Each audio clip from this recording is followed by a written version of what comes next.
আজকে আমরা সি প্রোগ্রামের সিনট্যাক্স দেখব। সি প্রোগ্রামের সিনট্যাক্স কি? আমরা একটা ফোল্ডার বানাইলাম প্রথম, সিএমডি, যেহেতু বিএস কোড দিয়ে ওপেন করব, এন্টার।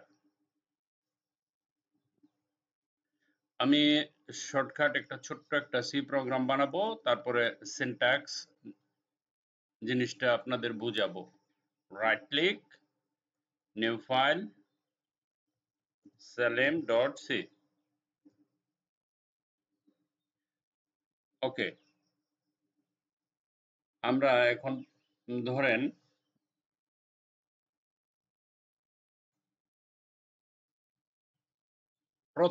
প্রথম যে জিনিসটা লিখতে হয় সি প্রোগ্রামে সেটা হলো একটা হ্যাশট্যাগ, তাই না? আমরা জানি include ইনক্লুড। এই জিনিসটা কি আমি আপনাদের পরে বুঝাচ্ছি। Less than, greater than, std standard input output dot h। ওকে,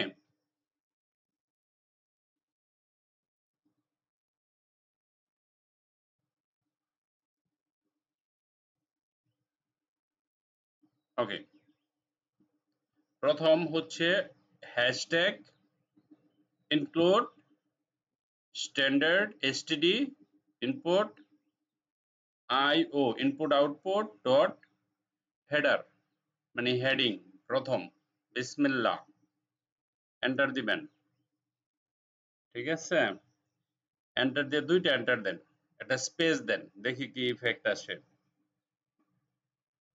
যেহেতু প্রোগ্রামটা ইন্টিজার টাইপ, তাহলে আইএনটি, তারপর আমরা দিব মেইন, MAIN, মেইন ফাংশন। দেওয়ার পরে curly bracket, enter, print F.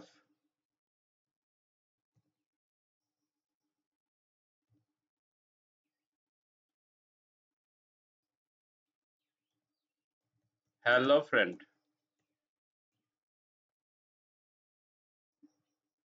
Must semicolon RETURN return 0। এর অর্থ হচ্ছে মেইন ফাংশনটা আমি ক্লোজ করে দিচ্ছি। ওকে,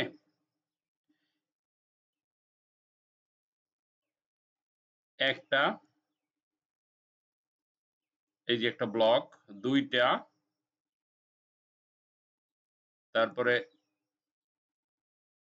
এই যে তিনটা, একটা, দুইটা, তিনটা, চারটা, পাঁচটা, ছয়টা। এখানে ছয়টা জিনিস সিনট্যাক্সের আওতাভুক্ত। আমি এক নাম্বার করে দিচ্ছি। দুইটা ফরওয়ার্ড স্ল্যাশ দিবেন, নাম্বার 1 লিখবেন, মানে আমি নোট করছি আপনাদের জন্য। দেখেন আমি নোটও করছি, এটা আপনাদের জন্যই করছি যাতে সেটা একেবারে সহজ করে বোঝানো যায়, বেসিক থেকে বুঝেন। এক নম্বরে হচ্ছে গিয়া হ্যাশ ইনক্লুড। এটা কি জিনিসটা কি? INCLUD include, hash into include. দেখেন হ্যাশ ইনক্লুড, ঠিক আছে, লেস দেন, গ্রেটার দেন, ভিতরে কি লিখছি stdio ডট h। এক নাম্বার, আমি প্রোগ্রাম বানাচ্ছি স্ট্যান্ডার্ড ইনপুট আউটপুট। আমার এখানে ভিতরে আমি অঙ্গীকার করিতেছি যে আমি যে প্রোগ্রামটা বানাবো সেটা ইনপুট আউটপুট থাকবে, আর এটা হবে হেডিং, নাম্বার 1। নাম্বার 2, দুইটা ফরওয়ার্ড স্ল্যাশ দেন, স্পেস দেন, এটা স্পেস দিবেন, স্পেস দিয়ে লিখবেন 2, তারপরে এখানে। ওকে, 2 নাম্বার হচ্ছে এ ব্ল্যাঙ্ক লাইন, অর্থাৎ দেখেন উপরের লাইন থেকে নিচের লাইনে একটা খালি জায়গা রাখছি। ঠিক আছে, BLANK, blank line.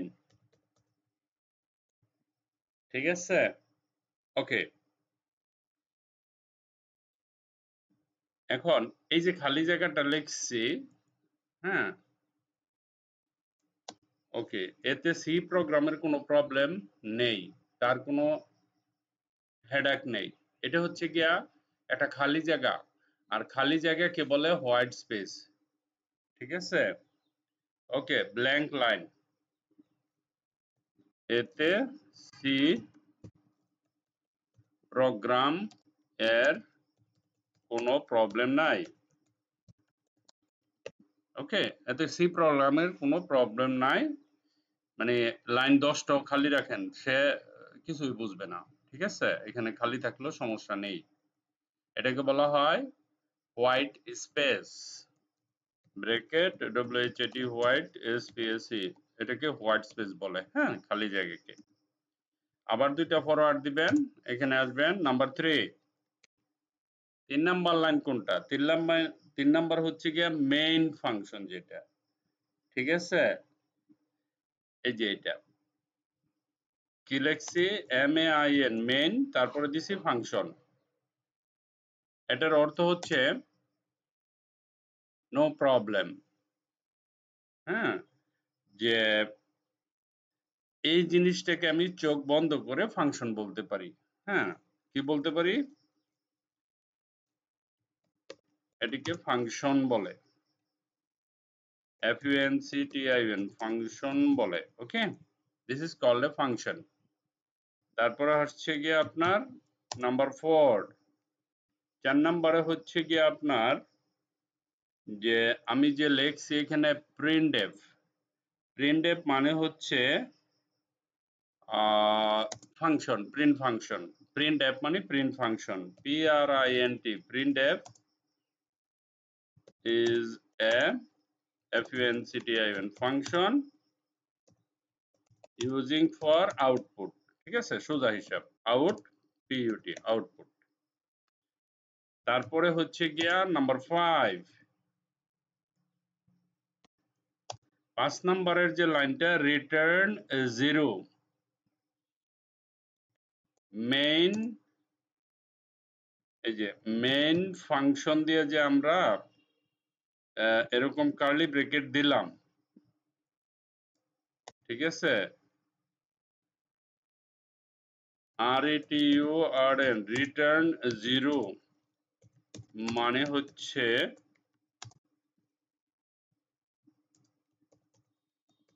Function and, মানে কি, এই ফাংশনটা, মেইন ফাংশনটা যে শুরু হইল রিটার্ন 0 দেওয়ার মানে হচ্ছে এই ফাংশনটা, মেইন ফাংশনটা শেষ। ওকে, তারপরে হচ্ছে গিয়া 6 নাম্বার, 6 নাম্বারে কি আছে, এই যেটা, কোন প্রোগ্রাম কার্লি ব্র্যাকেট দিয়ে শুরু করলে সেটাকে শেষ করতে হয়।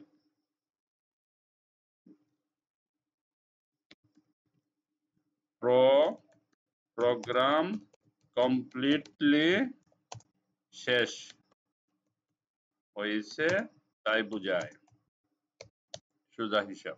ওকে, দেখেন আমি অনেক সহজ করে বুঝাইছি, যারা একেবারে স্টুডেন্ট, যারা বাচ্চা, তাদের জন্য এটা ইম্পর্টেন্ট। সি ছাড়া আপনি প্রোগ্রামে ভালো, সি শিখতেই হবে এক কথা, যারা কোডিং করেন সবাইকে শিখতে হবে এটা, যারা HTML করছেন তাদেরকেও শিখতে হবে পাশাপাশি।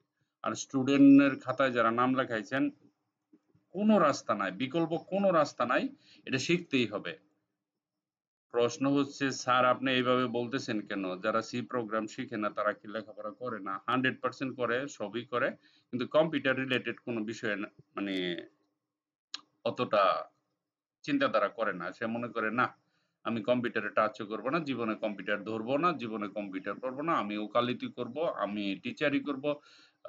কিন্তু টিচারি করেন, ওকালতি করেন, যাই করেন না করেন, সবকিছুতেই তো কম্পিউটার লাগে, লাগে না? কম্পিউটার লাগে, ঠিক আছে। প্রশ্ন হচ্ছে সি প্রোগ্রাম লাগে না। হুম, কিন্তু যারা ডেটা সায়েন্স, কম্পিউটার সায়েন্স, তারপরে প্রোগ্রাম, তারপরে digital marketing, IT sector, software, hardware, এইসব জিনিস নিয়ে যারা কাজ করবেন, তাদেরকে সি শিখতে হবে, কারণ হচ্ছে সি প্রোগ্রাম দিয়ে সিস্টেম বানানো। আপনি যে উইন্ডোজ বলেন না, উইন্ডোজ 7, উইন্ডোজ 10, উইন্ডোজ 11, এই যে সফটওয়্যার গুলো আছে না, এইগুলি কিন্তু সি প্রোগ্রাম দিয়ে বানানো এক।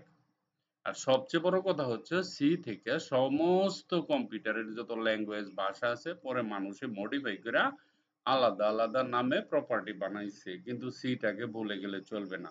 ভালো, ওকে, এটা শিখবেন। আমি তো বললাম এইটাই তো, আপনি এটা যদি বুঝা থাকেন তাহলে আপনি সি প্রোগ্রাম পারেন, ধরে নেন। ঠিক আছে, এটুক জানলেই হবে। আপনাকে সি প্রোগ্রামের মোটামুটি 50% কমপ্লিট হয়ে গেছে, তারপরে শুধু খালি কাজ করা, এটুক বুঝতে হবে। কি বুঝতে হবে? যে এই যে 6টা জিনিস আমি এখানে আলোচনা করলাম, এই 6টা জিনিস বুঝতে পারলে আপনি সি প্রোগ্রাম নিয়ে পড়াশোনা করতে পারেন, অর্থাৎ লেখাপড়ার পাশাপাশি সিটাকে আমলে নিতে পারেন। Thank you very much for watching this video. Bye by.